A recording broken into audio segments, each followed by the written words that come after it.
Hi everyone, I'm Vampy and today I'm going to show you how to get started with your new electric eel wheel Nano 2. This guide is for people who already know how to spin but who maybe aren't experienced with eSpinners, so I'm just going to quickly go over how to put it together and what all the parts do. If you're a complete beginner, after you've watched this you might find it helpful to watch my eSpinners for Beginners videos, which are a 5-part series available on the Dreaming Robots YouTube channel that will go over how to get started spinning for the very first time, choosing your fibre, how to draft, how to apply, and everything you'll need to know to get going. The spinner I use in those videos is the electric eel wheel 6, which is slightly different. It's a larger machine than this, but the controls are the same and everything you'll be doing is the same. So after you've watched this and you know where the controls are, moving on to those videos for extra information should be fairly easy. So these are all the bits you'll get with your Nano. First thing to do is assemble your bobbins. Each bobbin has 2 ends and a central shaft. The ends are identical, so you don't have to worry about which way you put them together. You just screw each end onto the shaft. The screw threads are useful because they allow it to pack down nice and flat, as well as being tight when assembled, so if you pack a lot of yarn on there your ends aren't going to come off. Next you have the flyer, which has the yarn guides ready installed, and also an orifice reducer, which brings the orifice down to about 6mm. So it's useful if you're spinning yarn any finer than that. If you're spinning thicker yarn or yarn with lumps and bumps that might get caught on there, you can pull this out just by holding onto the flyer and twisting there. It's held in by a couple of O-rings, just friction fit. You will also have this little bearing that goes on the back, a drive band and the body of your Nano. To get all this put together, you put the bobbin on, put the drive band in place.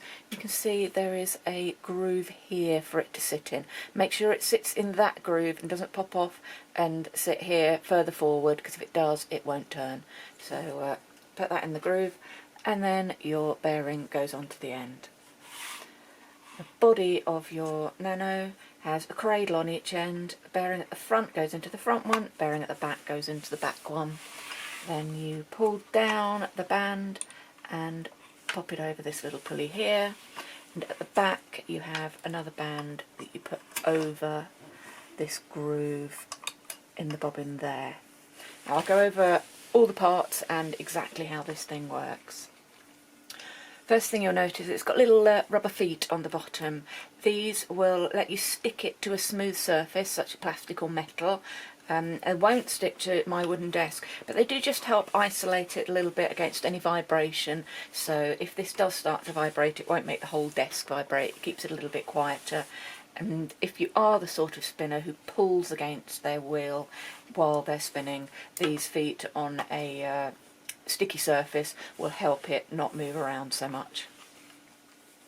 This here is your motor pulley. The other side is attached to the motor, so as the motor turns, this pulley will turn. Then in turn, via this drive belt, it will turn the flyer, and that is what adds twist to your yarn. At the same time as this, the bobbin will turn. Once you have yarn on, it will turn at the same speed as the flyer.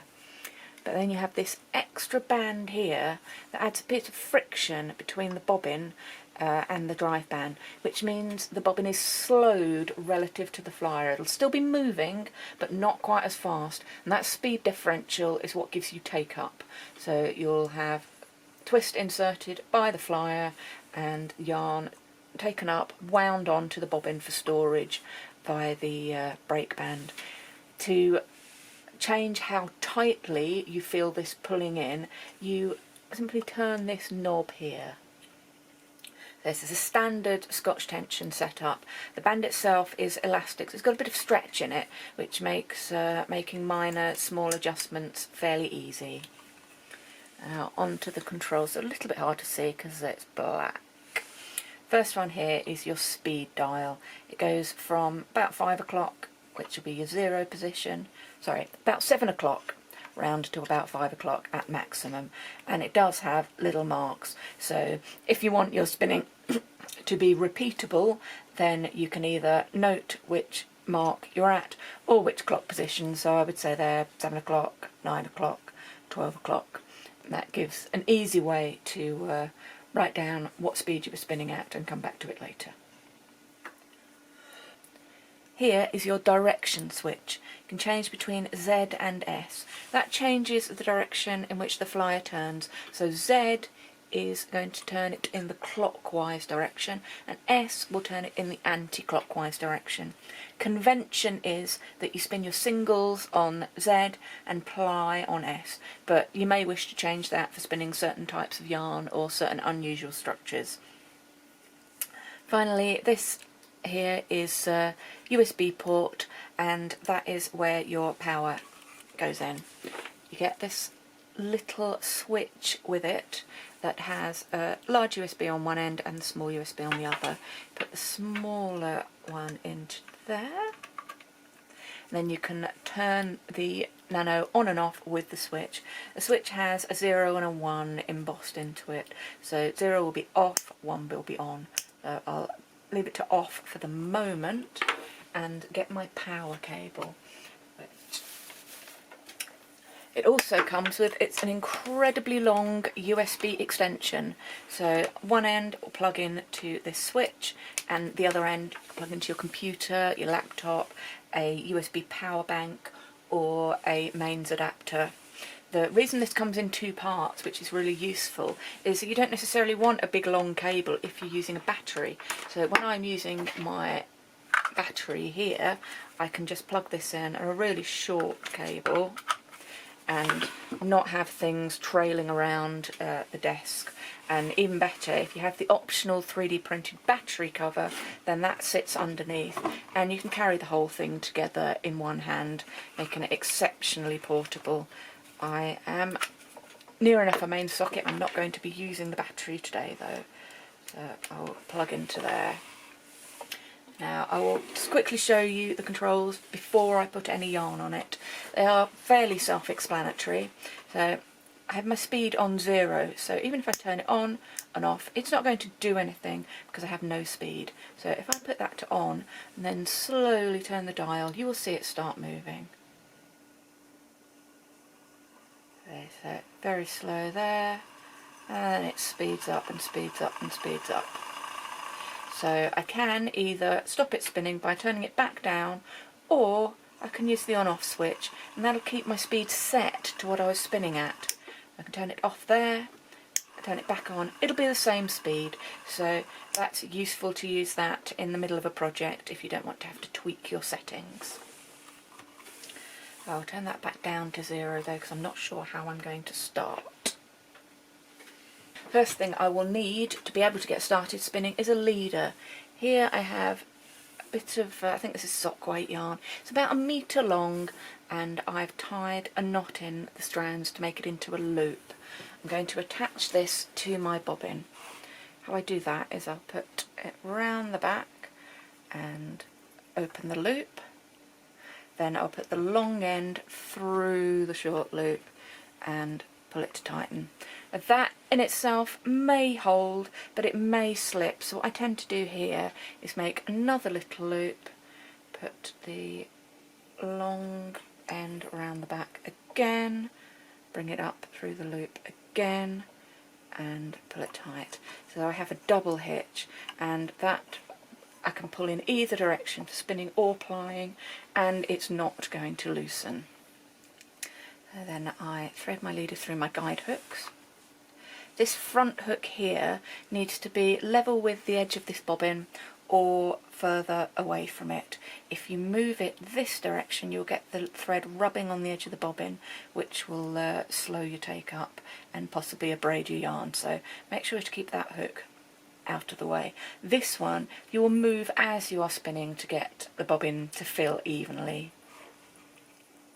I will thread my leader into the bobbin by putting the orifice hook through there, out and catching the strands of the leader. My orifice hook back on the magnets here that are designed to hold it, and I'm ready to go. Before I attach any yarn, what I will tend to do is get started and check that my tension's okay. Make sure that it will take up yarn when I want it to, but it doesn't pull it out of my hands. So that's fine. I'm going to attach my fibre, which is just a blend of wool with a bit of sparkle in it, and start spinning.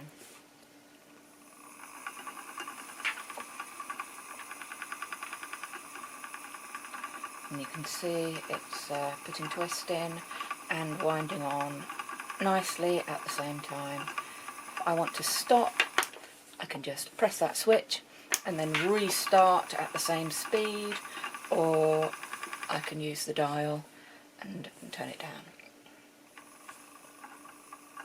Then I can change my speed as I'm spinning by turning the dial. There is a video on my channel of me showing spinning various different types of yarn on the Nano. Now you can see it really likes to spin fine, but it actually does surprisingly well spinning thick. So you can see that in my video, as well as me doing a bit of long draw spinning cotton on it. I hope this has been helpful for you getting started with your new eSpinner. If you have any questions, do let me know on any platform that we're both on together, or in the comments of this video, and I will get back to you. Remember, if you're a beginner, do check out the eSpinner for Beginners series. That goes into a lot more detail about how to get started spinning. Thank you.